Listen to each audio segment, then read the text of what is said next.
এই পুরা স্কুলে ସବୁଠୁ ଭଲ ପିଲା ସବୁଠୁ ଶାନ୍ତ ପିଲା ସବୁଠୁ ସୁନ୍ଦର ପିଲା ହଉଛି ମୁଁ। ଭେରି ଗୁଡ୍ ବହୁତ ବଢିଆ କଥା। ମ୍ୟାଡାମ ତମକୁ ସୁଧାଗଲା କି? କାଇଁ ନାଇଁ ତ। ଆରେ ଆରେ ସାଙ୍ଗ ତୁ କି ଶୁଣି ପାରିଲୁ କି? ନା ନା ମୁଁ କି ଶୁଣିନି। ମ୍ୟାଡାମ ତମେ ଯେତେବେଳେ ମୋ କାନ୍ଧ ଉପରେ ହାତ ରଖିଲନି ସେତେବେଳେ ମୋ ହୃଦୟଟା ଜୋର କରିକି ଧକ୍ ଧକ୍ ଏଇଭଳିଆ ଖାଲି ହଉଥିଲା। କଣ? ହଁ ମ୍ୟାଡାମ। ଆଚ୍ଛା ମ୍ୟାଡାମ ଆଉଥରେ ମୋ କାନ୍ଧ ଉପରେ ହାତ ରଖିଲେ। ଦେଖନ୍ତୁ ମ୍ୟାଡାମ ପୁଣି ଥରେ ହଉଛି।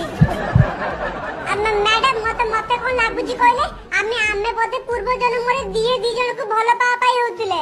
ହେଇଟି ମ୍ୟାଡାମ ଲାଗୁଛି ନୁହଁ ଏଇ ପୁରା ସ୍କୁଲରେ ସବୁଠୁ ଭଲ ପିଲା ସବୁଠୁ ଶାନ୍ତ ପିଲା ସବୁଠୁ ସୁନ୍ଦର ପିଲା ହଉଛି ମୁଁ। ଭେରି ଗୁଡ୍ ବହୁତ ବଢିଆ କଥା।